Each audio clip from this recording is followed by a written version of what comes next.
Matagal-tagal din tayong nawala. Pero ngayon, we are officially back. Welcome sa ating channel nang hindi nadadapuan ng upload, hindi pa rin nakakalimutang hanapin ng mga solid supporters. Grabe mga lords, pasensya na talaga. Sobrang busy natin sa kabila, sa main channel.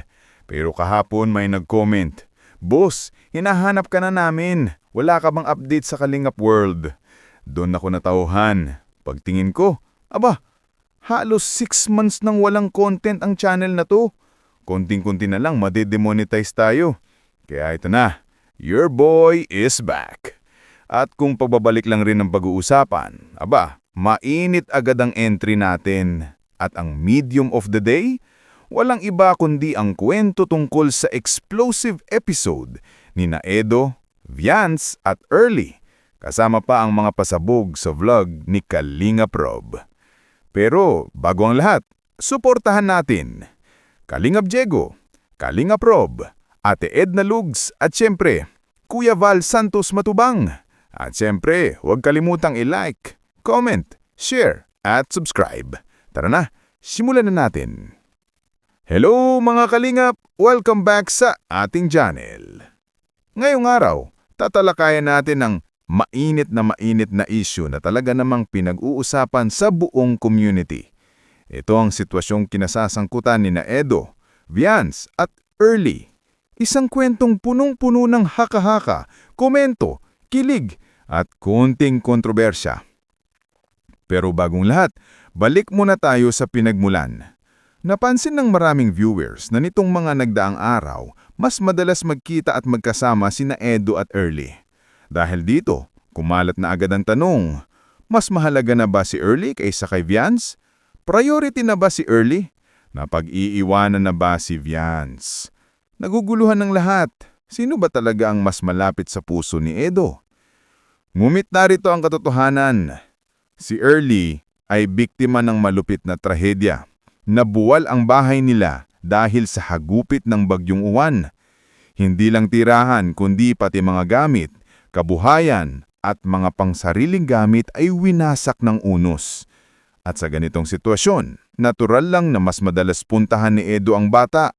Hindi ito favoritism, hindi ito special treatment. Ito ay tulong, isang responsibilidad na bahagi ng pagiging kalingap. Pero, ito ang twist. Habang abala si Edo sa pagtulong kay Early, napansin naman ng viewers na hindi niya agad napuntahan si Viance matapos ang bagyo. Kahit man lang simpleng kumustahan, wala raw kaagad. Kaya nag-react ang mga fans. Bakit si Early agad? May something ba? Nagkakamabutihan na ba sila? Umabot pa sa puntong may mga bashers na agad naglabas ng teorya na baka may relasyon na sina Edo at Early. Pero, siyempre, natawa, nag-react at nagbigay linaw din ang ating narrator sa video. Mga walang modo lang ang mag-isip na ipagpapalit ni Edo si Viance. Diamond si Viance, men.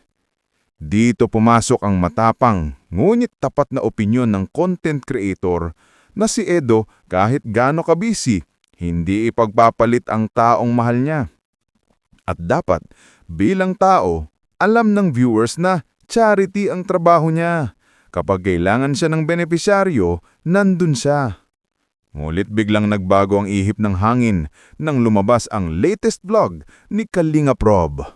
Doon, muli nang nagkasama sina Edo at Viance. At parang magic, parang walang nangyaring issue. Masaya, nag-uusap, nagkukulitan, nagkahawak kamay, may kilig, may lambing, at may mga linyang nagpataas ng kilig meter ng buong fandom. Alam mo Edo, kahit gaano ka kabisi, lagi akong may time para sa'yo. Ayun na, pasabog, sunog ang comment section sa kilig. Sa bahaging ito, pinasok ng narrator ang personal niyang pangananaw, yung hirap ng lalaki sa adulting, sa trabaho, sa pressure, na minsan kahit gusto mong magbigay ng time, nilalamon ka ng responsibilidad. And he relates it to Edo. Kung hindi man nakakapagbigay ng oras si Edo, hindi ibig sabihin wala na siyang pakialam. Sometimes, life happens. Pero valid din ang humingi ng time ng isang partner. Relationship is investment. Time is currency. At dito na pumasok ang comeback moment. 6 na buwan daw siyang nawala. Busy sa kabilang channel. Halos nakalimutan na niya itong channel na to. Alam mo na kapag lumagpas ng 6 months, goodbye monetization. Pero dahil hinanap siya ng viewers, pumalik siya. At ngayon may pangako. Kapag umabot ito ng 5,000 views, araw-arawin ko ulit ang uploads dito. Pero kung hindi, baka once or twice a month na lang. Depende sa oras, depende sa algorithm, depende sa kaya. Pero ang mahalaga, namimiss niya ang Kalingap World, namimiss niya ang community, at kahit pagod, babalik at babalik pa rin siya. At bago magtapos, isang mensahe. Sana safe kayong lahat, may parating na bagyo, mag-ingat at lagi tayong magdasal. Ihan na ba sila? Umabot pa sa puntong may mga bashers na agad naglabas ng teorya na baka may relasyon na sina Edo at Early. Pero, siyempre, natawa, nag-react at nagbigay linaw din ang ating narrator sa video. Mga walang modo lang ang mag-isip na ipagpapalit ni Edo si Beyonce. Diamond si Beyonce, men.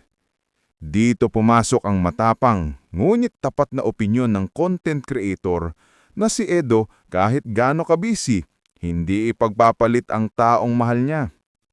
At dapat, bilang tao, alam ng viewers na charity ang trabaho niya. Kapag kailangan siya ng benepisyaryo, nandun siya. Ngunit biglang nagbago ang ihip ng hangin nang lumabas ang latest vlog ni Kalingap Rob. Doon, muli nang nagkasama sina Edo at Beyonce. At parang magic, parang walang nangyaring issue.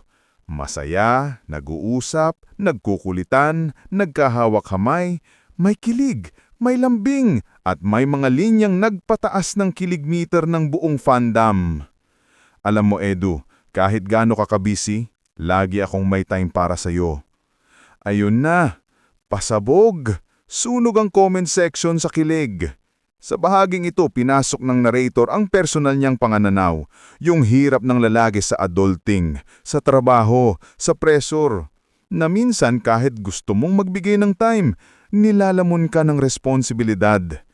And he relates it to Edo. Kung hindi man nakakapagbigay ng oras si Edo, hindi ibig sabihin wala na siyang pakialam. Sometimes, life happens. Pero valid din ang humingi ng time ng isang partner. Relationship is investment. Time is currency. At dito na pumasok ang comeback moment. 6 na buwan daw siyang nawala. Busy sa kabilang channel. Halos nakalimutan na niya itong